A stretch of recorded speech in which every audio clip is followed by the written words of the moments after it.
Salut à tous, nous c'est les Jeddah Travelers. On a décidé de partir en Amérique du Sud avec notre van aménagé pour voyager pendant 1 an sur le continent. Après avoir passé 2 mois au Brésil et avoir vécu plein d'aventures, on vient actuellement d'arriver en Argentine.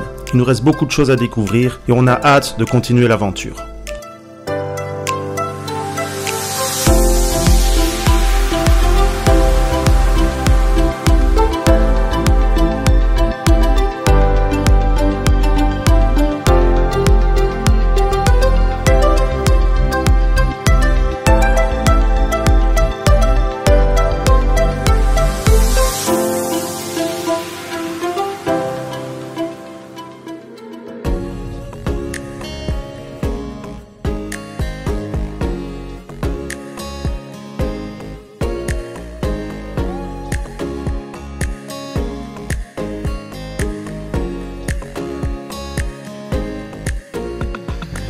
On était sur la route qui descendait vers Santa Fe et à un moment on s'est arrêté pour acheter des fruits et des légumes et on a décidé de bifurquer vers l'Uruguay pour aller visiter un parc où il y a des animaux, enfin un grand parc national.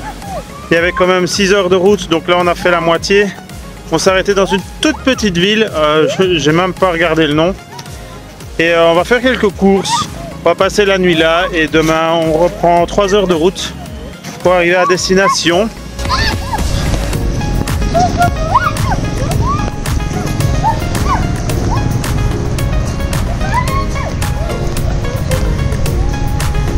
Donc la copine Alessandra qu'on a rencontrée ici dans une toute petite ville qui est venue juste pour remplir le carnet de voyage. Non, pas juste. Ah oui, ouais, elles ont joué à cache-cache, elles ont joué à plein de trucs magnifiques. C'est chouette ça, de rencontrer des copines d'un soir. Des copines d'un soir, parce que demain on est parti, donc on la reverra pas. Mais c'est comme si elles se connaissaient depuis toujours, même si elles savent pas se parler en espagnol. C'est trop chouette.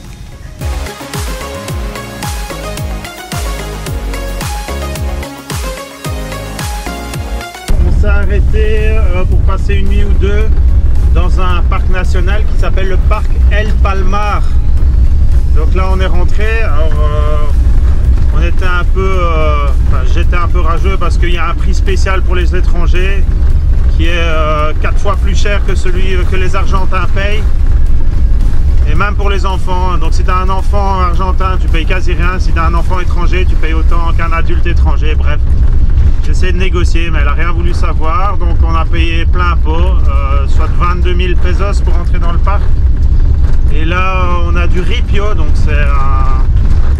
c'est une route en gravier avec en dessous des tôles ondulées, et on a quelques kilomètres à faire avant d'arriver à un camping qui est tout au fond du parc. On espère qu'on va croiser déjà quelques animaux. Ah, ça fait du bruit parce que c'est une énorme réserve naturelle au niveau de faune et de la flore ici aussi.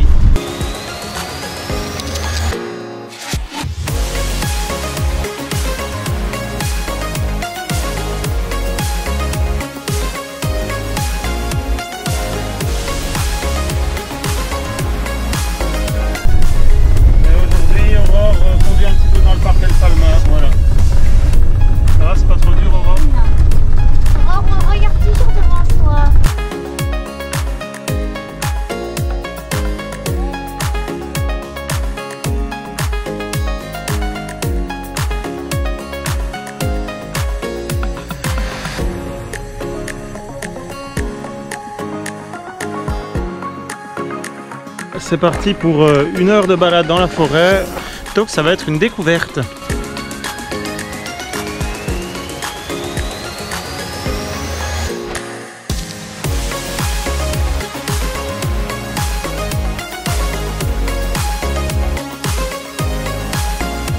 Et voilà le Rio Uruguay, de l'autre côté c'est l'Uruguay. Voilà, ça fait la frontière entre l'Argentine et l'Uruguay.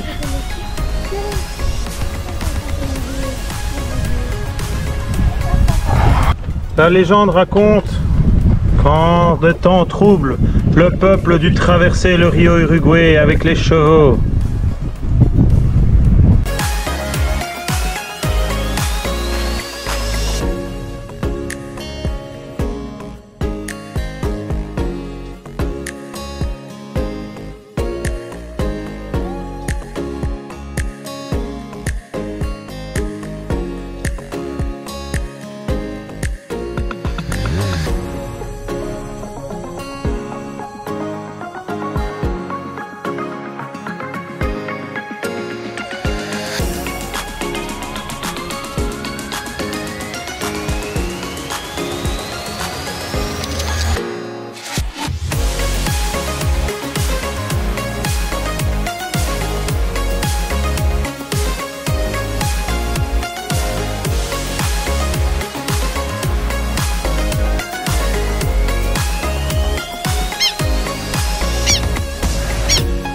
Aujourd'hui c'est notre deuxième jour dans la petite ville de Cologne et on est au camping là ici juste derrière moi, un petit camping sympa en bord de rivière Uruguay, du Rio Uruguay, et juste à côté là il y a un complexe thermal et je vous avoue que pour 2,50 € par, allez 3 € par personne, oh il m'a fait peur le chien, pour 3 € par personne on va pas s'en priver.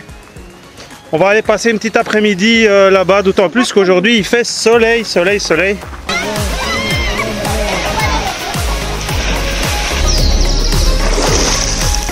Dans les thermes, l'eau elle est pompée à une profondeur de 900 mètres et ils vont la pomper à environ 38 degrés. Et ils l'injectent dans les bassins. Ici elle atteint une température entre 32 et 38 degrés, ça dépend des piscines. À l'intérieur évidemment c'est plus chaud. Et donc il y a une douzaine de piscines ici réparties sur l'ensemble du site. Et évidemment il y a la piscine avec les toboggans qui elle est à 33 degrés, donc c'est top. Et il a fait super beau aujourd'hui, donc on en a bien profité. Et là il est presque 7 h du soir, donc on va tout doucement rentrer au van.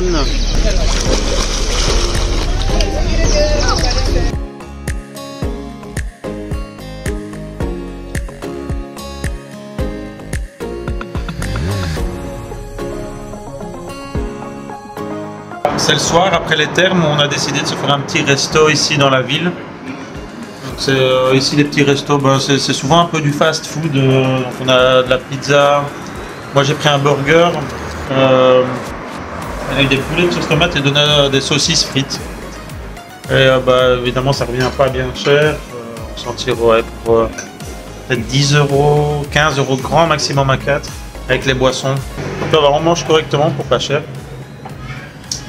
Et puis demain on va peut-être reprendre la route vers Buenos Aires, on ne sait pas encore. C'est l'heure d'aller dormir et voilà le petit camping où on dort. C'est dans une énorme prairie, bon on voit pas grand chose. C'est dans une énorme prairie et il y a un tout petit coin aménagé avec de la lumière, l'électricité, des petites tables et des bancs. Et nous on est juste là. Voilà, ici il y a une petite rivière qu'il faut traverser pour aller dormir. Oh putain. Ah oui, on entend, il y a l'oiseau qui est pas content, qui m'a repéré. L'oiseau qui est en train de couver. Et voilà, on va faire dodo.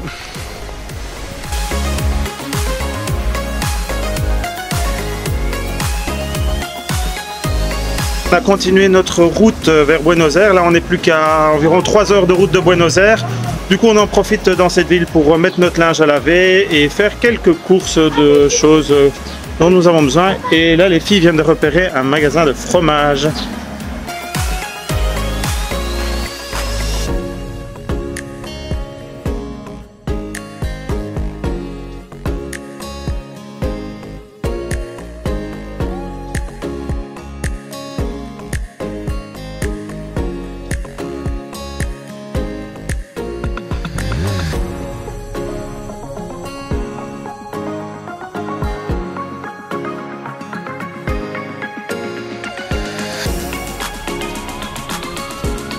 Bon, il y a deux copains qui ont élu domicile sous notre van là, à moitié sous le van. Qu'est-ce que vous faites là-dessous les copains? Hein? Parce qu'il fait frais? Bon bah, on faisait tranquillement école avec Aurore là et puis ils ont décidé de venir se mettre là-dessous. Voilà. Rien, ils sont juste posés là-dessous. On va continuer à faire école. Hein. Allez copains.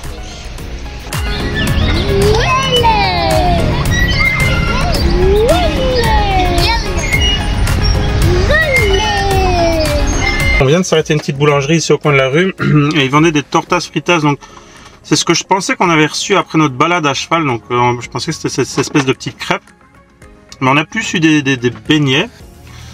Alors ça fait penser un peu au croustillon, c'est des beignets cuits dans l'huile, mais c'est salé, c'est pas mauvais, mais voilà, du coup on s'attendait pas à avoir ça, j'en ai pris 5, on va les manger hein, quand même, on va pas jeter ça dehors.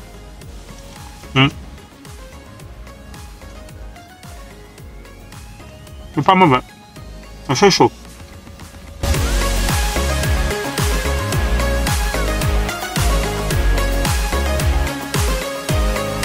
On est à 2 heures de Buenos Aires, on a rejoint des voyageurs français dans un petit camping ici, le long de la rivière. On va passer 1 ou 2 nuits ici, on en profite. Ils ont un fils qui a à peu près l'âge d'Elo, donc on passe une bonne petite soirée, barbecue et apéro et discussion. Et demain on ne sait pas trop si on reste ici ou si on va aller ailleurs, on verra.